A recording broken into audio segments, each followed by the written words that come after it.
Welcome to the WA Property Q&A, the podcast where I explore the ins and outs of buying property in Western Australia. I'm your host, Peter Fletcher, and each week I interview local property experts to help you to develop a deep understanding of the nuances of buying property in WA. From market trends to legal considerations, no topic is off limits. But before we dive in, a friendly reminder. While we provide valuable information, it's important to note that nothing discussed in this podcast should be construed as personal investment advice. Always remember to seek the appropriate professional advice for your specific circumstances. Now, let's get started and unlock the secrets to successful property buying in WA. Welcome to another episode of the WA Property Q&A podcast. And with me once again... Back again. David Palermo, dressed very much as he was in the last episode, which we recorded about 10 minutes ago. Dave, good to have you back. This is the uniform. This is the real estate uniform. Black pants, white shirt. Can't go wrong. Oh my God, that's triggering me. Dave, good to have you on the show again. This time, just give us a quick intro of who you are and where you come from, just in case people didn't listen to the last episode and got the full version. Okay, where I come from, a little Italian suburb called Victoria Park is where I come from.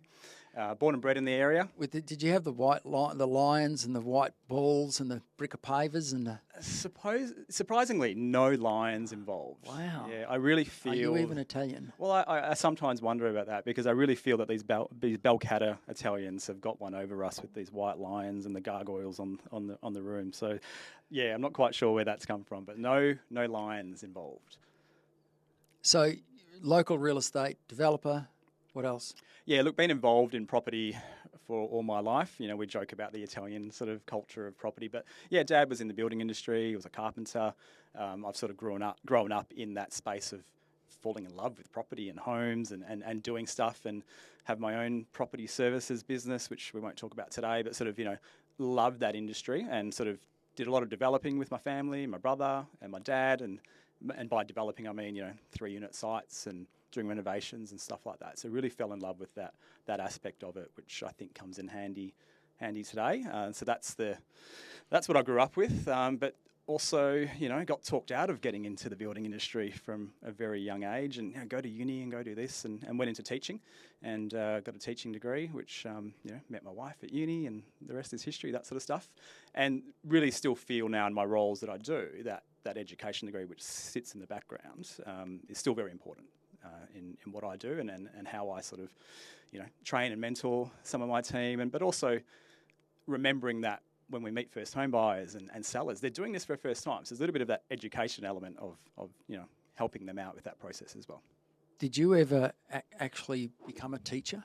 Yes, I did, yeah. How long were you teaching for? I think I taught on and off for about 3-4 years. Mm-hmm. And then I sort of realised I could actually be doing some teaching and relief teaching and stuff like that while getting into the property development space. Mm-hmm. And I'm old enough now that some of those people I've taught have come through the ranks as property managers, come through the ranks of buying and owning property in my patch areas, going, "You look really familiar," you know, and then I'll be going, "Yeah, I think I might have taught you back at X school and stuff like that." So I did teach for a little while, but we won't mention the names at the moment.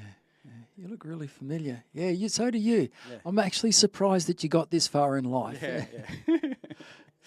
You're a homeowner. Congratulations. Yeah. And you've been in real estate now for 12, I always 15? I'm of that age now where, you know, I've got kids, and we always joke that people remember things based on when did we get the kid and when did we get the dog and when was that one born. So my youngest is just turned 14, and I remember getting my license sort of and studying for the license when she was born. So about 13 years, although not full-time straight away into real estate. Yeah. When you started in real estate, what was your first job in real estate?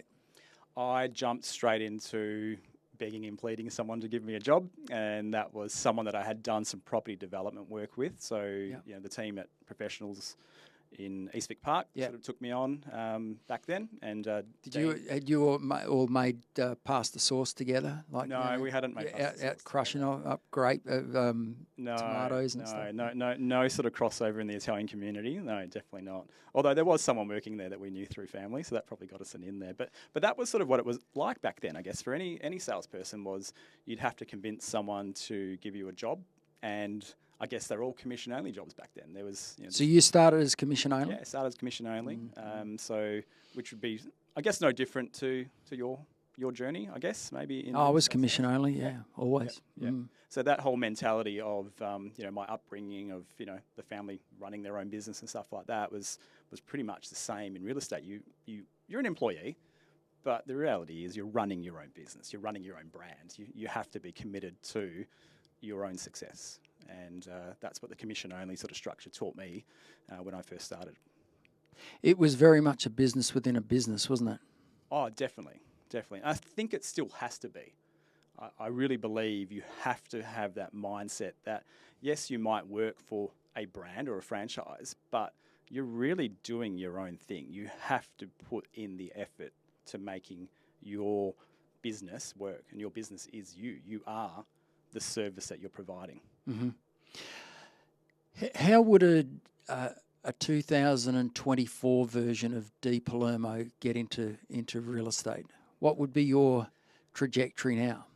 Well, it's a tough one now. There's so much more involved in what you need to be doing. Social media is a huge thing that you need to be playing a part in. I think, back when you and I first met... What would your first job be, is what I'm saying. What should it be? If you were wanting to start out in real estate today as a fresh-faced, 19-year-old, what would be your first job? And you wanted to get into sales. You wanted to become the next Gavin Rubinstein. What would be your first job in property? I think if you were going into it now as, a young person or even a young person in the industry, you need to be looking very carefully at who you choose to partner up with. So what is that company that you're going to, and who are those people that are going to be mentoring you and training you? So you really need to be looking for someone that you can learn from, and they leave clues. So I do a lot of recruiting in my role, and we spoke last time about the academy and things like that, and I refer to this thing called PTSD. Now, not the PTSD that we're familiar with traumatic, issues and stuff like that, but you're really looking at, what's the personality of the company? What's their brand look like? Who's their leader? Who's their sales leader? The T part is the training that they do. What successes do they have? Do they have any success? Do they talk about their success? It's 2024 now. Is their success from 2009 that they're still banging on that they were the number one agent? Because there's a big gap in between there. Yes. So really looking at this PTSD thing, and the last part of that is development. Yep. Are they going to develop me as an agent? Are they going to train me? And what's the growth path look like? So if I start off as an assistant, sales assistant or something like that, what's the growth path? And you have to be very careful with this part, because real estate has some serious egos in it. We've got some selling principals who are very competitive and don't want to see the new people outperforming them, or you might be entering what you think is a successful business, but their daughter's now turned 21 and got their real estate license, or their son's in the industry now, and you're now the young person coming into that same office. Are you going to be treated equally? Where are they going to push the leads to? So it's a very difficult thing, but you have to be, as an agent, if you're a young agent out there looking to get in, you really have to be recruiting the agency you want to go to, not the other way around. And I think in the past, agents were just happy to go, I got a phone call and so-and-so wants to hire me.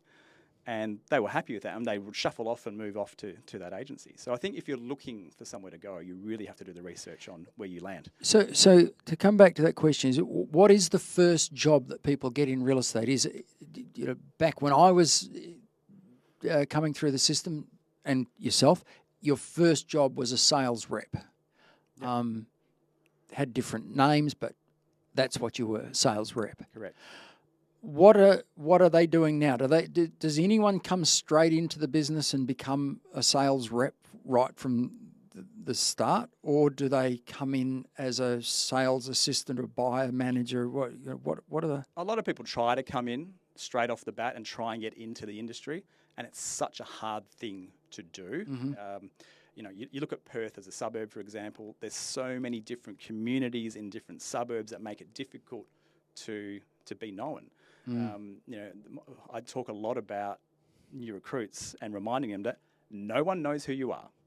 Just because you're in real estate and you're telling the world you're in real estate, nobody knows who you are. And that process can take anywhere from 9 months to 18 months before people start to recognise who you are in the industry. So trying to come into it as a sales rep off the bat with no experience is quite difficult. And that's where you need to be having some mentors or going into a sales assistant role or a personal assistant role to a high performing. Is that common? The sales assistant, personal assistant, buyer manager role? Is that really common? No, I don't think it is common. I think what becomes difficult in this industry is that the salespeople and real estate salespeople can actually be very good at what they do. They're very good salespeople, but they are terrible trainers. They're terrible mentors. They bring someone on thinking, they're going to know what to do, and don't have enough time to train them or mentor them or even show them some basics of onboarding into a company or into a business. So, so those roles, we see people fail in those roles all the time. They'll get a personal assistant. They were no good. And it's like, well, they're no good because you don't have time to tell them what to do, and there's no template around what a rookie might need.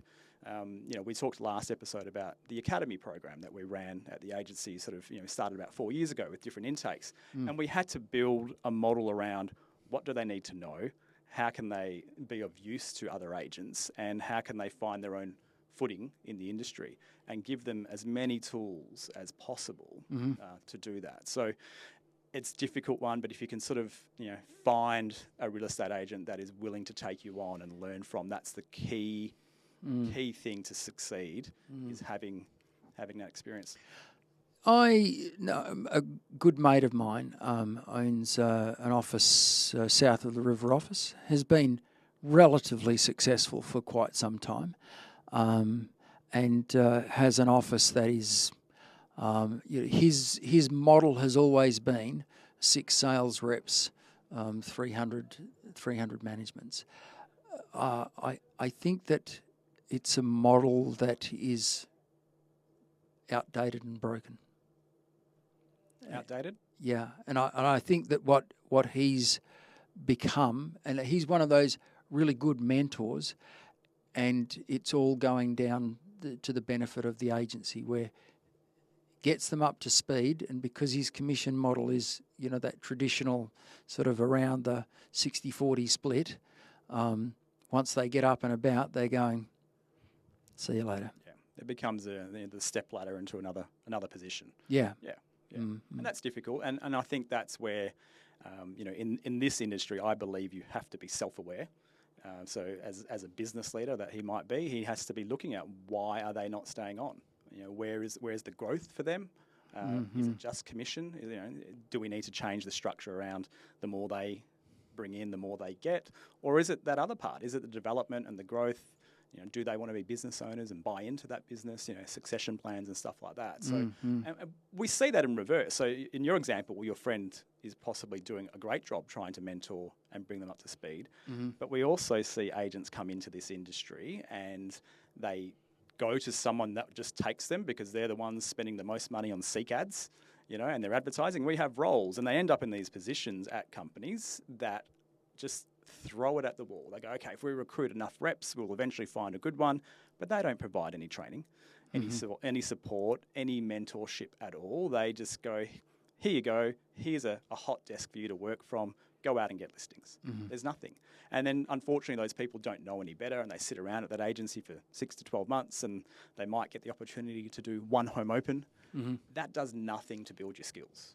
Doing one home open on your own, and it's probably overpriced and doesn't sell, is not a great sort of incubator for your career to be in that environment. So I'll go back to looking for who's successful in that agency, how many reps they actually have, and how many are being turned over, and things like that. So unfortunately, you don't know what you don't know.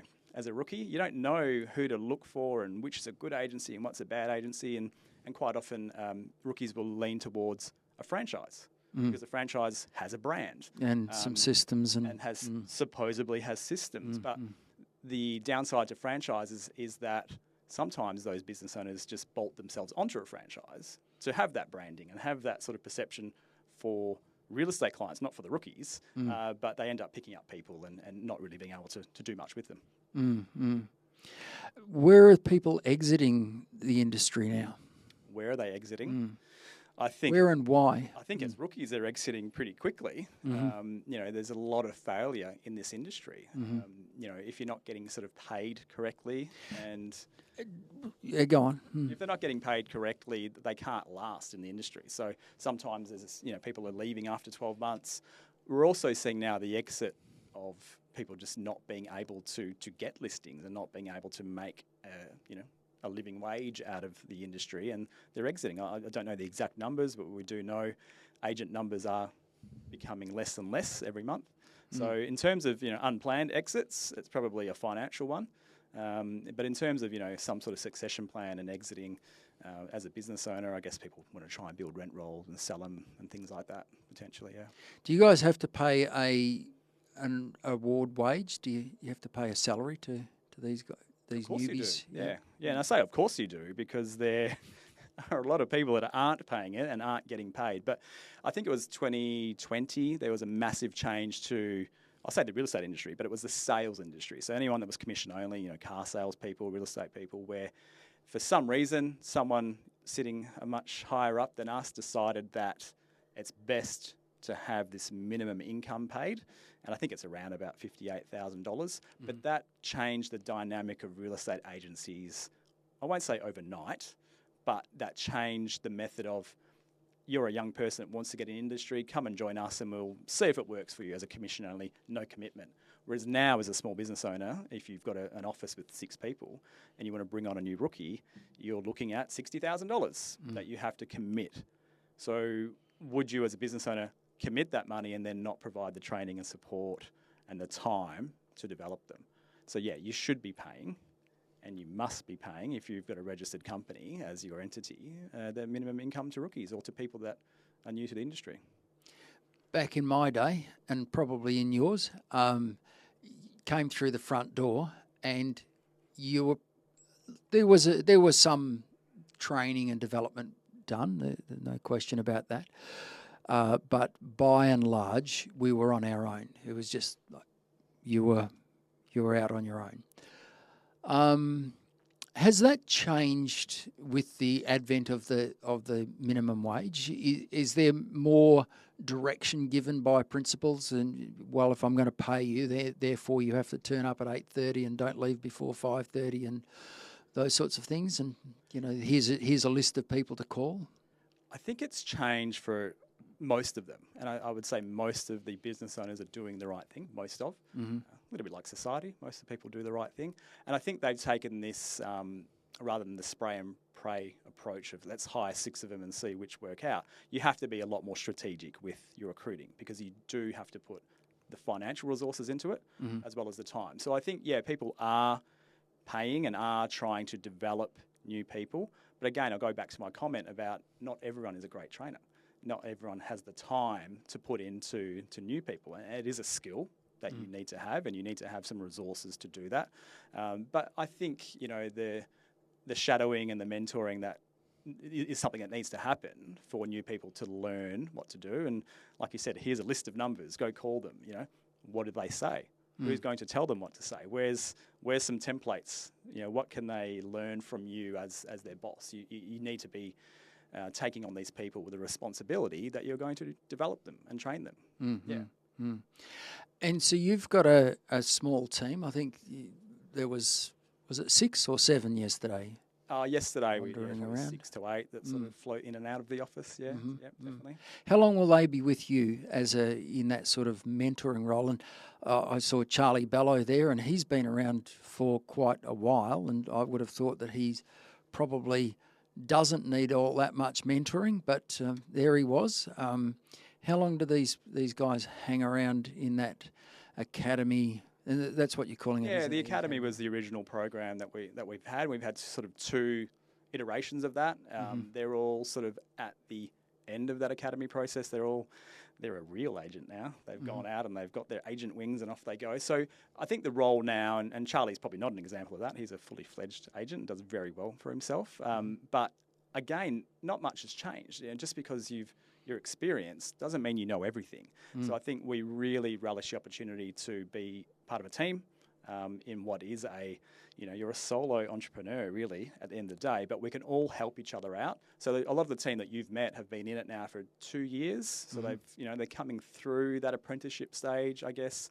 They're still making lots of mistakes. They still need a lot of guidance. And that's where we've gone back to having our own off-site office and our own sort of little team culture where I'm not the oldest one there, but I'm the oldest. I act like the oldest one there.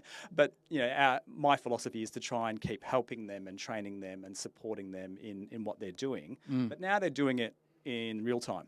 Now they're doing it with stock, with property, with buyers, and as a settlement agency and things like that you look at, we're trying to make sure the contracts are perfect. And there's so many elements to what we do as real estate agents that I don't think that training ever stops.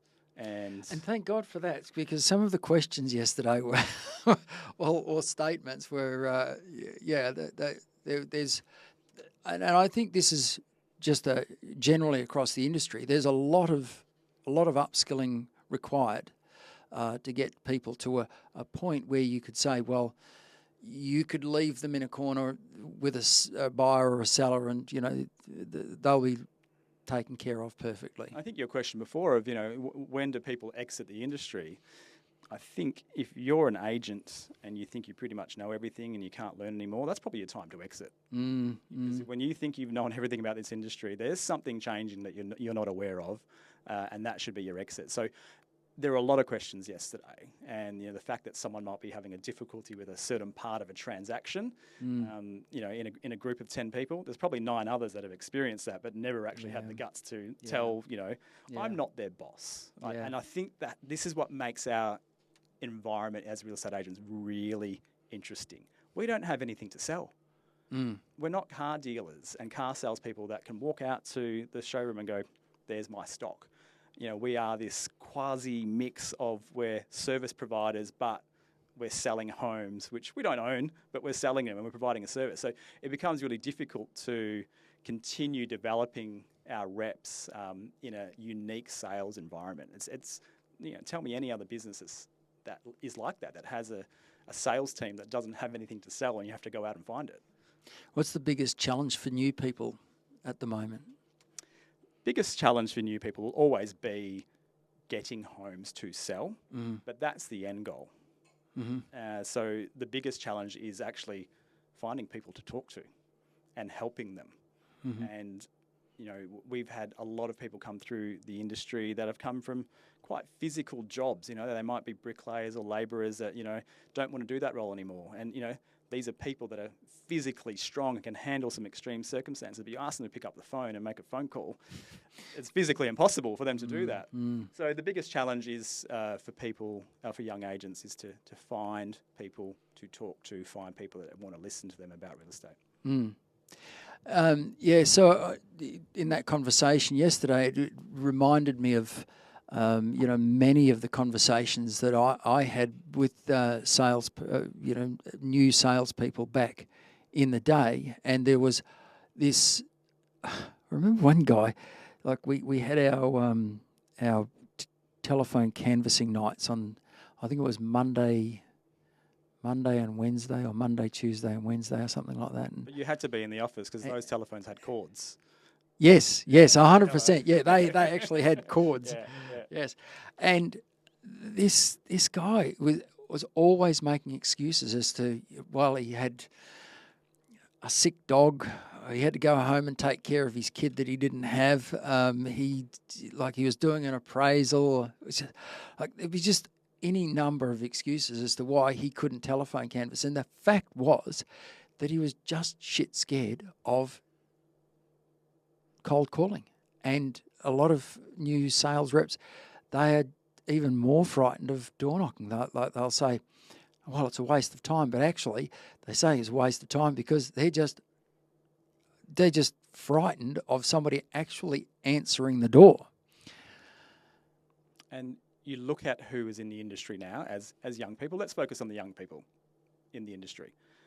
There are different generations to you and I. Have they ever actually dialed a number on their phone?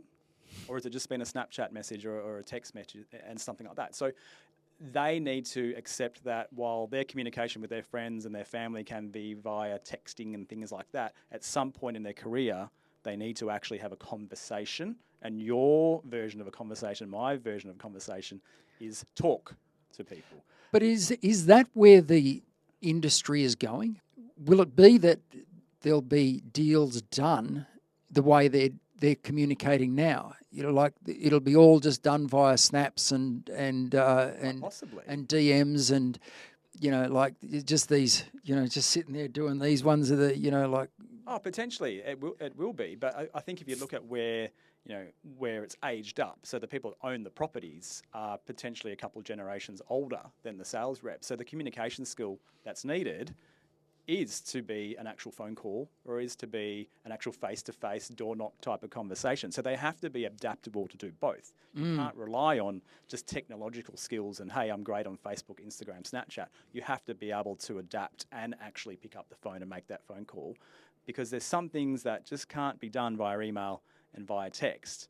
It gets lost in translation, and they need to be adaptable to do that. So yeah, the future might be that it's a Snapchat message. Yes, please proceed with the contract, and you push a button through Snapchat, which goes to DocuSign. Who knows what we've got sort of coming in? But the communication is really important, and you know, a lot of the issues and problems you have with contracts and things going back and forth and building inspections, and is this miscommunication, or it's this the buyer has an expectation around what should be happening with that report and the seller has a different one. You can't fix that via text. You have to have a conversation and set the record straight on what the expectations are. So they need to be able to talk. They need to be able to communicate. Yeah, it's going to be interesting. So there's a guy that you would know, Corey Adamson. He's got, I think, 85,000 followers on TikTok. Like, I'm one of them. So am I. I'm one of them. I like his videos. Yeah, they're good. You know, he's developed this massive following, and he's has he's ask me anything questions that he promotes, and my God, he's good. Yeah, New great following. New breed of real estate agent, I suggest. He is a new breed. Yeah, definitely. He's hey, look, let's go back a few steps. He's a good-looking chap. He is a fairly good-looking chap. He's tall, blonde, blue-eyed, all the rest of it. He's got that. Doesn't hold a candle to you, David. He's got the background of sport. I think he might have been a West Coast Eagle for a day. I can't remember the exact thing. He was, he's gone through all of that stuff. So he's very successful on TikTok, and he's built a great following, and he's probably someone that new agents can look up to in terms of what he's doing on TikTok. So regardless of the social media platform, what is he actually doing? And you just mentioned it's got the ask me anything type advice that he's providing. He's not asking people, do you want to sell your home on TikTok and here's a funny dance? That's not what he's doing. I don't think he's done a dance yet. But oh God, I cringe at those things. But what he's doing is what we used to talk about 10 years ago, back in the old days of writing blogs and stuff like that, was providing value, providing information. He does. He's doing it in a different format. Yes. He's found the new thing. He's done the Gary V thing of, finding an audience and doing the jab type stuff of actually giving that audience information that's relevant. And he's doing it in a TikTok format with video responses to questions and things like that. He cops a little bit of flack for some of what he does, but who cares? That's who gives him shit about that? Oh, he's got something out there at the moment, saying, it's the usual real estate crap that we cop, but he handles that quite well. He responds to people. So he's a great example for new people entering the industry. There's a guy out there who's just anti-real estate agents, just anti the industry. He claims that he's some sort of ex-real estate agent, he's on a mission to save the industry. There's always an ex-real estate agent floating around, isn't there? There's always one. And he took Corey to task on it. I sent it to Corey, and I said, well, congratulations, you've got yourself a troll. Yeah. Is that when you know you've made it? probably. Is that the barometer of success now when you Probably. build that? Yeah. But look, I think he is a great example for new people or even existing people in the industry of how you can actually reach an audience and provide advice and provide them with something other than picking up the phone. Do you want to sell your house right now? Oh, okay, see ya.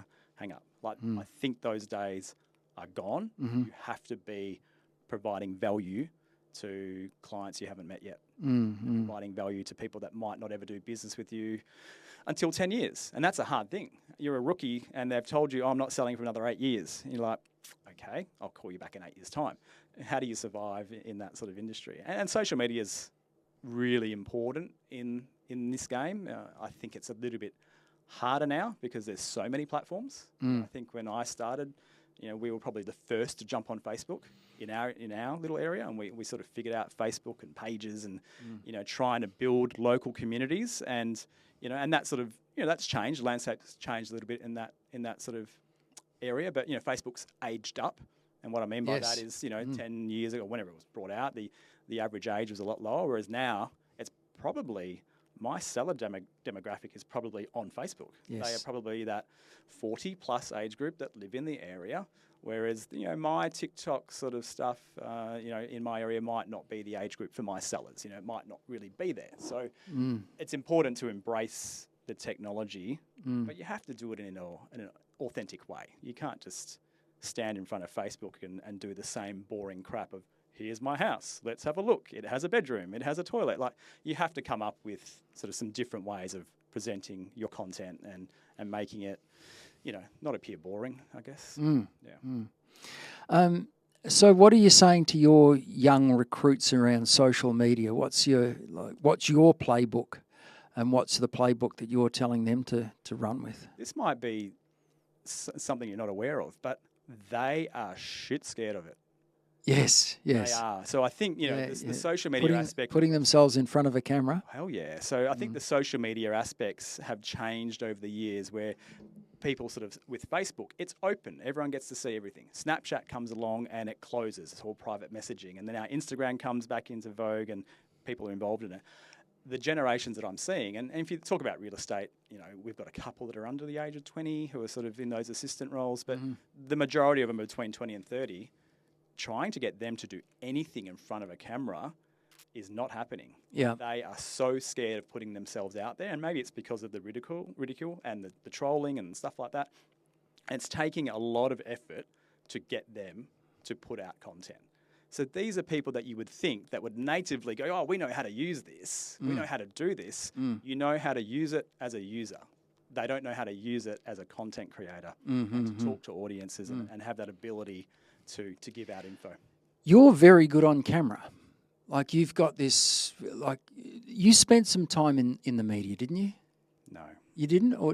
No, you've got a relative that was in the media. Yeah, we've got some family that's are camera people and director's assistants. But no, I don't think it's that. I think I go back to my journey and being forced to stand up, as a young learning teacher. You're in uni for, you go first year uni, they send you out on a prac and you're potentially 18, 19 in front of 17-year-olds who you probably know some of them, and you have to present. You have to present for 30 to 40 minutes. You have to be prepared to do that. So I think some of those skills, the way you regulate your voice, the tone, the speed. I tend to talk a lot quicker than you do. I'm trying to lift you up a little bit here. Come on, the clock's ticking.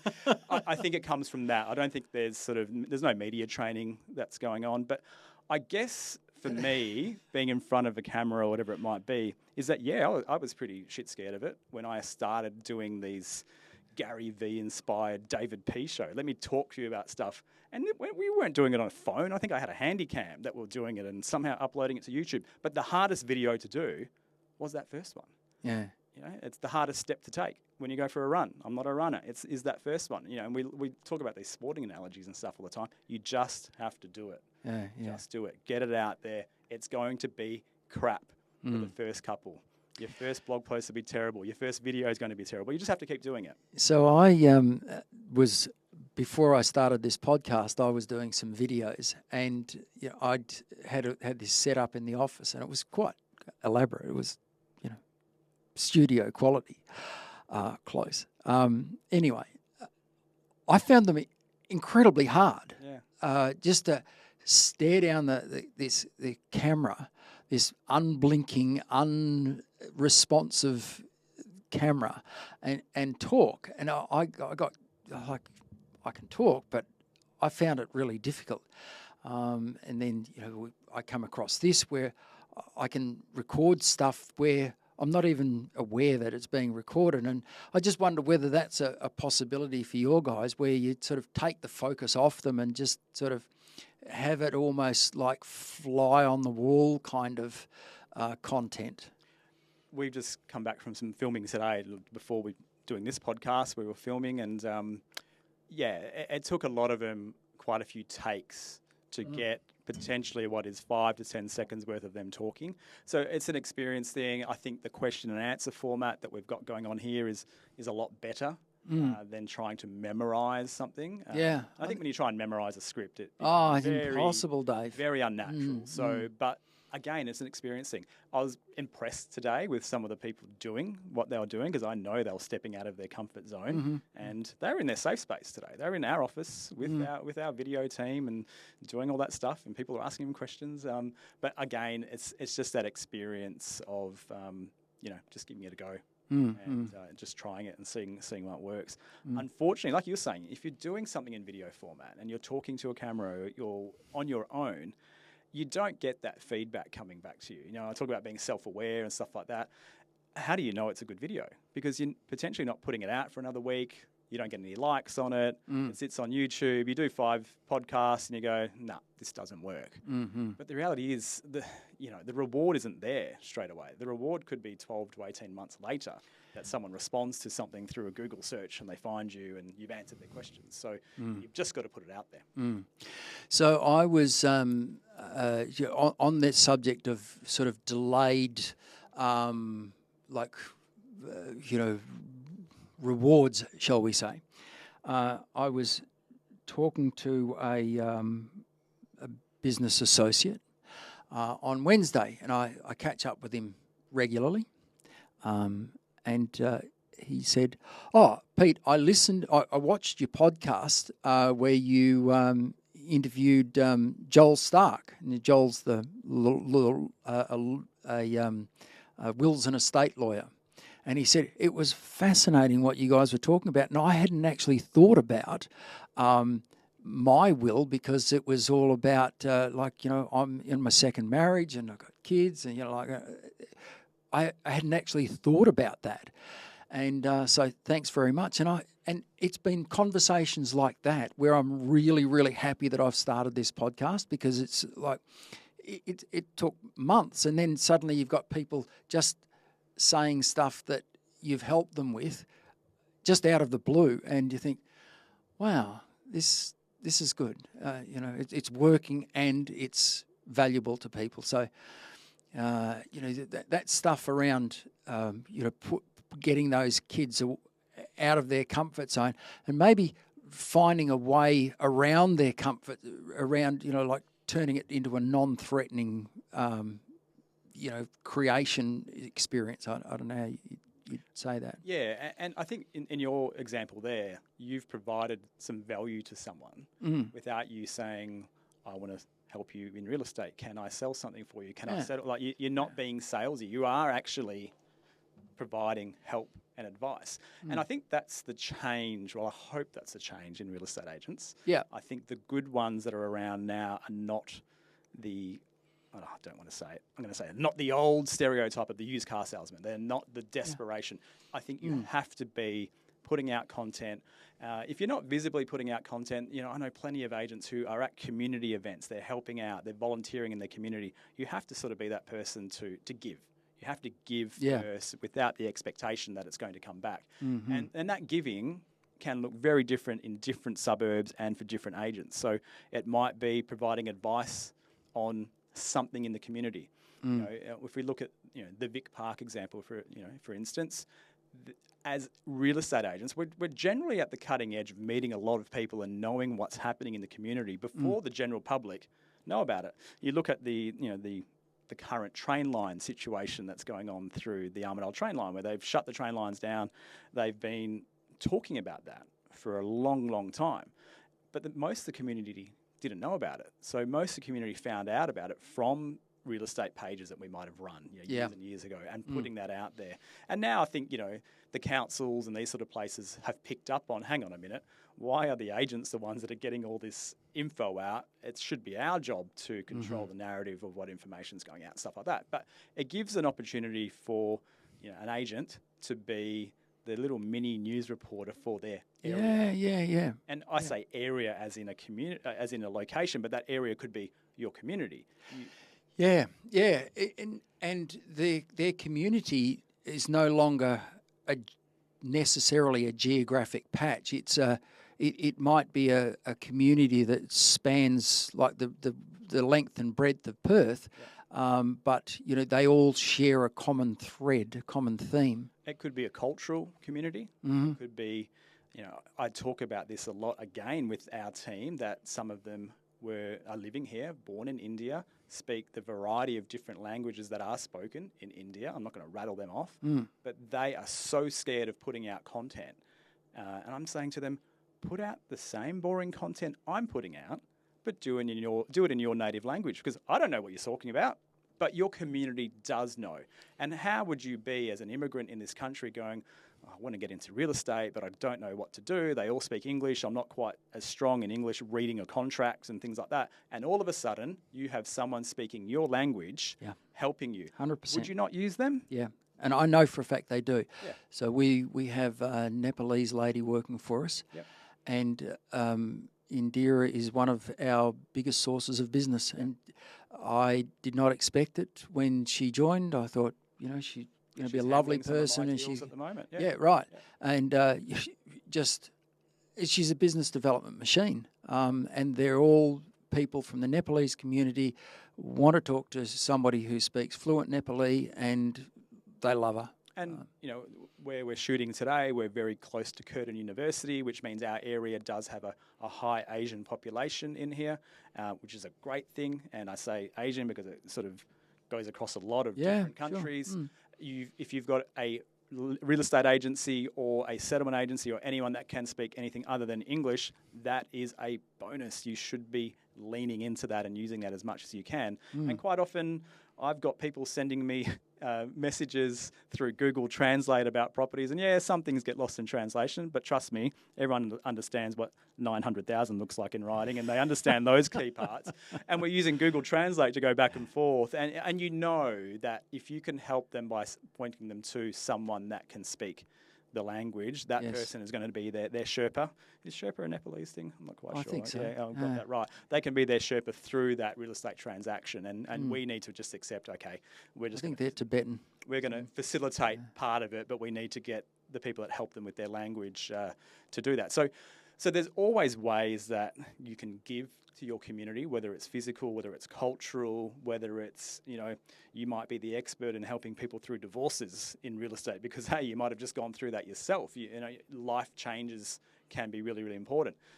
We're getting to an age now where perhaps parents are getting ill, and I'm seeing lots of friends and family that lost parents recently. Navigating that process of probate and wills and things is really important. You shouldn't be going, oh, your mum and dad have passed away, do you want to sell the house? That's not the avenue you should be going down. It should be, hey, are you comfortable with the process? Do you understand what's next, and providing that advice? Now, that might not be something a 24-year-old real estate agent can help with because maybe they haven't had that life experience. But whereas someone that has gone through that, they might be able to provide that advice and might be the niche that they can sort of help with over a certain period of time, because that's what's happening in their environment and in their world. So really need to lean into your community, whatever it might be. The Vic Park example, again, massive push in the community right now for basketball courts to be built in the area, and they're seeking a petition and things like that. Previously, there's this David, they just took them away over in Carlisle, my God. Yeah. Oh, let's not talk about that. But, this community, so what is your community? So as a real estate agent, what is your community? Are you a car person? Are you into cars? That could be your community that you lean into. Hey, I'm real estate and cars. Are you a basketball dad? or mum, you know. Yes. I feel sorry for these basketball people. I still can't get my head around domestic season, wobble, which season, because it seems to be 24/7. And, you know, whereas the old footy and cricket days, not that I ever played any of those, but you knew when your seasons were. But these are communities. These are people that are spending a lot of time with that basketball folk, all the netball people, and whatever it might be. Lean into that community that you're involved in, which gets me back to real estate rookies and stuff like that. They all have these ideas of, I'm going to sponsor this company and this event and do this and do that. And you should only be doing it if it's part of your community. Yeah, 100%. Yeah. So you'd say, well, I've been involved with the Victoria Park Soccer Club since it started in 2000. I think I did a video for you. Yes, you did. Yeah. In 2014, so it's been going for 10 years now. And I would say to any sponsor, don't sponsor it just to throw money at it. Sponsor it because you're going to come down and drink at the bar, and watch a few games and you know, be part of that community. And really, if you're not part of the community, you're probably going to waste your money. So, Dave, I think that at about that stage, it's about time to wrap up. It's been awesome. I think we've gone for about 45 minutes, and Thanks for having me on the show. Felt about like 2 minutes. It's been really good. Again, if people want to get hold of you, can they call you a mobile direct? Are they allowed to, or do you want? Of course they can. Or is that no longer a thing? Where would you prefer people to talk to you? They can call me. They can text me. They can find me on social media. Yeah, there is a TikTok page out there. Oh, much to the cringe factor of my children, they do approve everything I do. So you can find me there. Send me something. I'm happy to respond. TikTok, Facebook, Instagram, Just LinkedIn. Just because I do it doesn't mean I'm any good at it. Okay, it's there. It's developing. It's a work in progress. Get in there, folks, and give him some encouragement. Dave, been great. Thank you so much. And this has been another episode of the WA Property Q&A podcast. And that wraps up another episode of the WA Property Q&A. We hope you found our discussion valuable and gained some valuable insights into the world of property buying in Western Australia. Remember, while we strive to provide useful information, it's crucial to consult with the appropriate professionals before making any investment decisions. Don't forget to tune in next week for another exciting episode where we continue to unravel the mysteries of the WA property market. If you have any questions or topic suggestions, feel free to reach out to us. Until then, happy property hunting, and remember to seek the right advice for your personal circumstances. Thank you for listening.